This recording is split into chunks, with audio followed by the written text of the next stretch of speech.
Hoy te sumergirás en la narrativa completa del Antiguo Testamento hasta la aparición del Mesías. Estoy convencido de que al ver este vídeo, serás iluminado con las Escrituras y comprenderás la historia integral del pueblo de Dios. Todo lo que se presentará aquí está extraído del libro Panorama de la Historia Cristiana, redactado por el pastor Hernández Díaz López.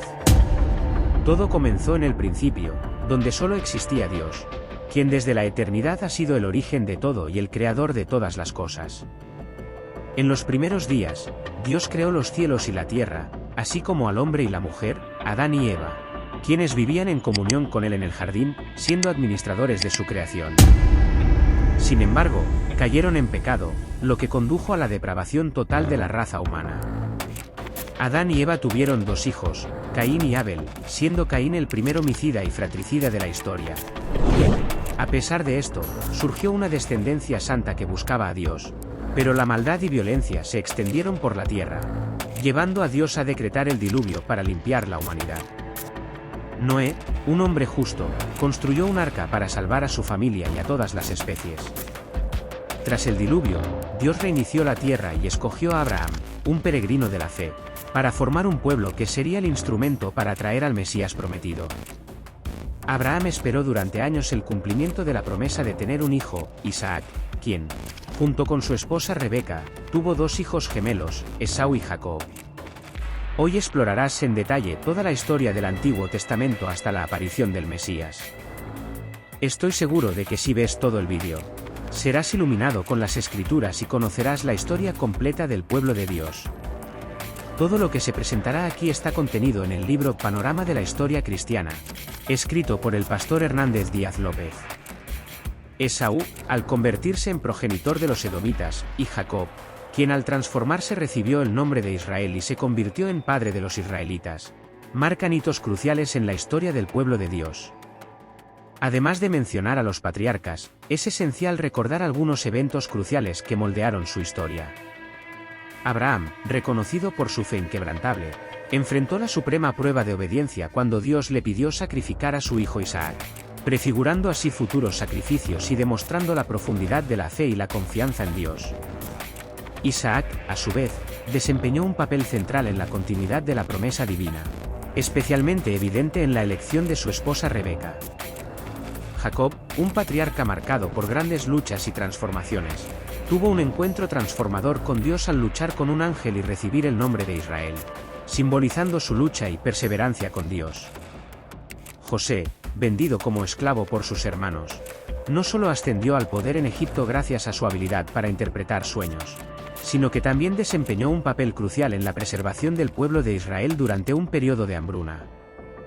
Cada uno de estos eventos no solo narra los orígenes del pueblo de Israel, sino que también ilustra profundas lecciones de fe, provisión divina y redención. Jacob, quien tuvo 12 hijos y una hija, llevó a su familia a Egipto, donde José experimentó una historia de resiliencia y providencia divina. A pesar de ser vendido como esclavo, José demostró ser un siervo fiel y competente, y su habilidad para interpretar sueños lo llevó a una posición de gran autoridad en Egipto, desde donde pudo asegurar la supervivencia de su familia durante la hambruna.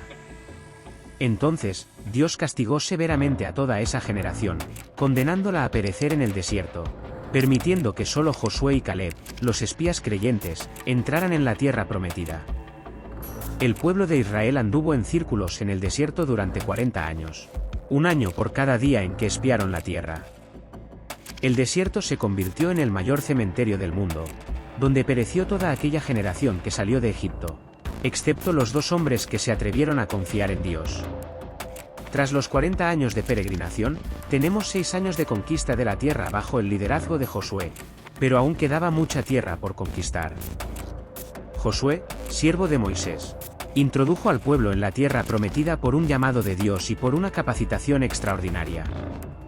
Tras la muerte de Josué, comienza una larga fase de 330 años de gobierno teocrático, llamado el período de los jueces. Fue un tiempo de gran inestabilidad espiritual y de altibajos en la vida de Israel. En el tiempo de los jueces, el pueblo hacía lo que le venía en gana debido a la dureza del corazón del pueblo de Israel. Este fue oprimido por muchos enemigos. En ese tiempo, Dios levantó líderes de gran envergadura como Gedeón, Jefté, Sansón y Samuel. Además de estos destacados jueces, la historia de Israel en ese periodo también fue moldeada por otros líderes valientes e inspirados por Dios. Entre ellos, Débora se destaca como una figura única, una mujer líder que actuó tanto como profetisa como jueza, guiando a Israel a la victoria sobre los opresores cananeos con gran sabiduría y fe. Otniel, el primer juez, liberó a Israel de los mesopotámicos, mientras que Ehud con su destreza y valentía liberó a Israel del dominio moabita. Samgar, aunque menos conocido, también desempeñó un papel crucial en la defensa de Israel contra los filisteos. Cada uno de estos jueces, a pesar de que sus historias se relatan brevemente en las Escrituras, desempeñó un papel vital en el ciclo de apostasía, opresión, arrepentimiento y liberación que caracterizó este turbulento periodo de la historia israelita. Sus liderazgos, aunque variados en duración e impacto, reflejan la continua providencia y misericordia de Dios para con su pueblo, guiándolos a través de tiempos difíciles y restaurándolos en tiempos de necesidad. Después de este largo periodo, vino una nueva fase, la monarquía. El pueblo de Israel, mirando a las naciones vecinas, pidió un rey, ya que no quería que Dios gobernara sobre él. Samuel, el último juez, ungió a Saúl como rey sobre Israel. Saúl gobernó durante 40 años. Comenzó bien, pero terminó mal. Abrió las cortinas de su gobierno con humildad, pero luego se entregó a la soberbia, la crueldad y finalmente a la rebeldía y la apostasía. Después de él, David reinó en su lugar, también por 40 años. Transfirió la capital de Israel de Hebrón a Jerusalén. Su gobierno fue exitoso. David fortaleció su reino y se convirtió en el rey más destacado de Israel. Acumuló fortunas, conquistó tierras, venció ejércitos y caminó con Dios.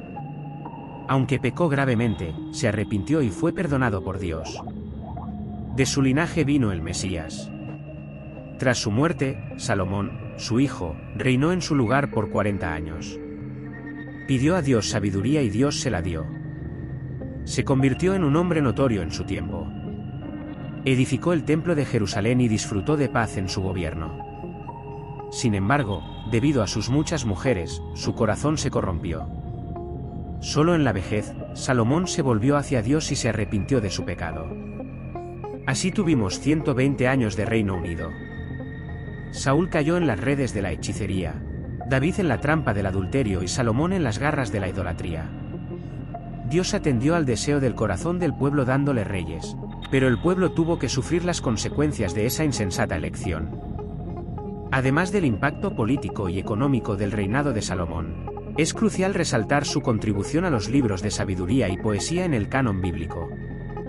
Salomón, reconocido por su sabiduría divinamente concedida, es tradicionalmente atribuido como el autor de varias obras literarias que componen estos libros.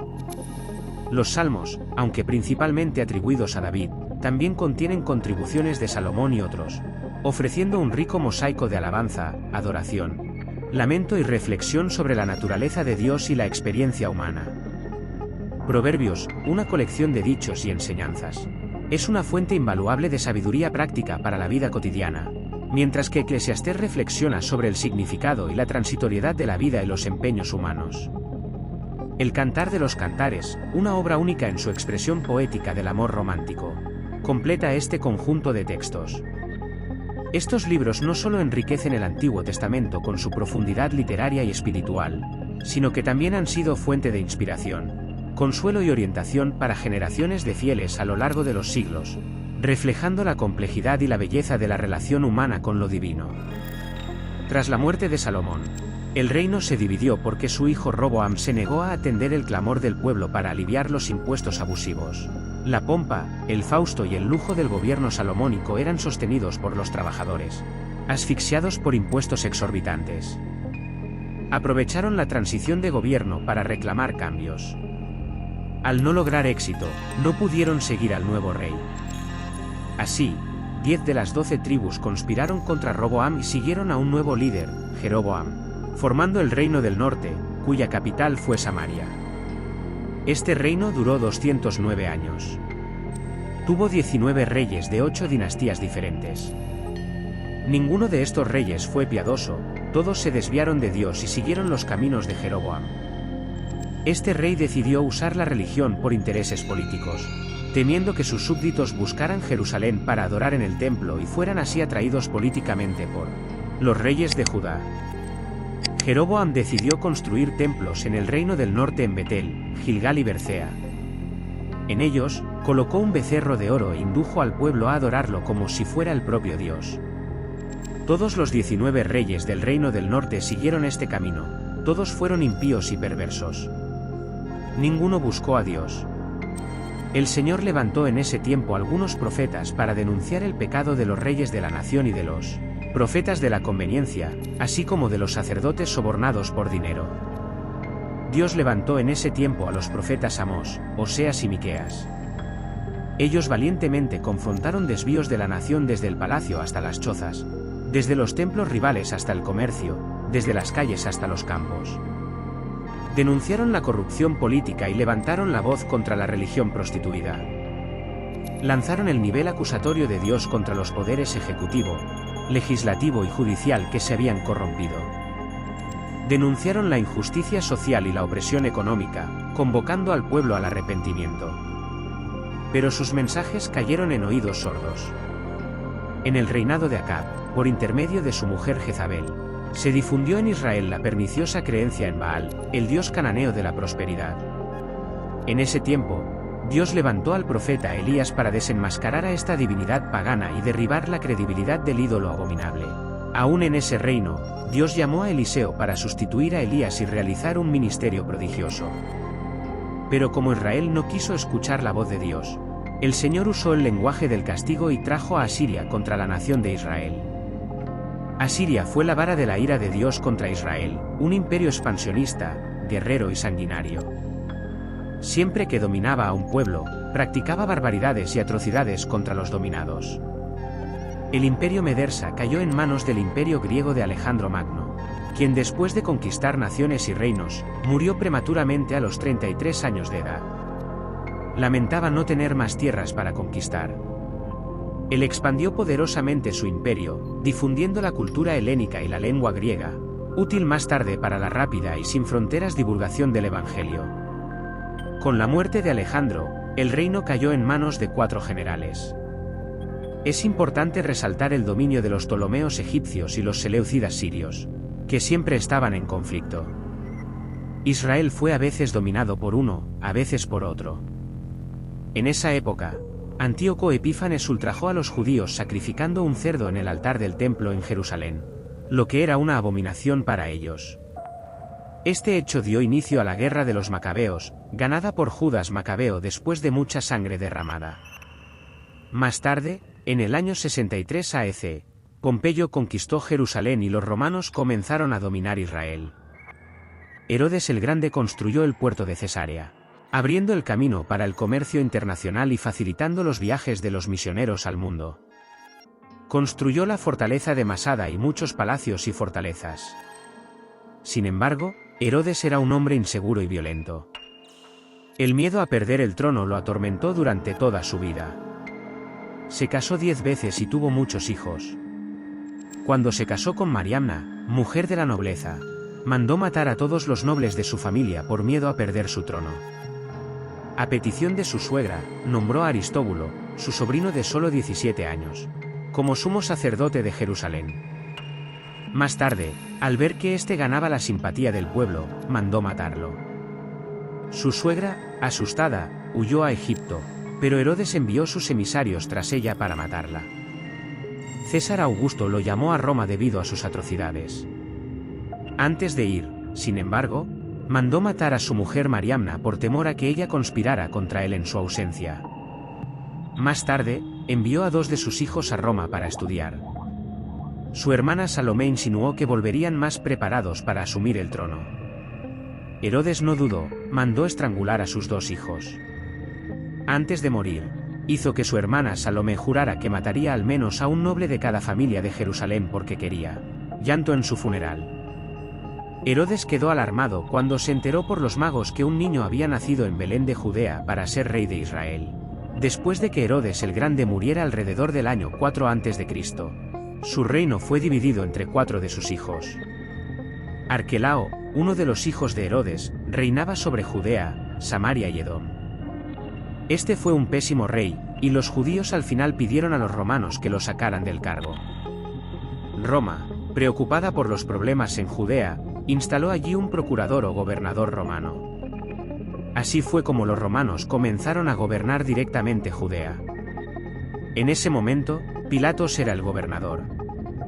Esta catastrófica situación estatal y política en la que se encontraba el pueblo elegido de Dios bajo el poder, odioso de los herodianos y a merced de la esclavitud del dominio romano, hizo que se manifestara como nunca antes una esperanza política por el Mesías, un grito de liberación y redención de la servidumbre impía.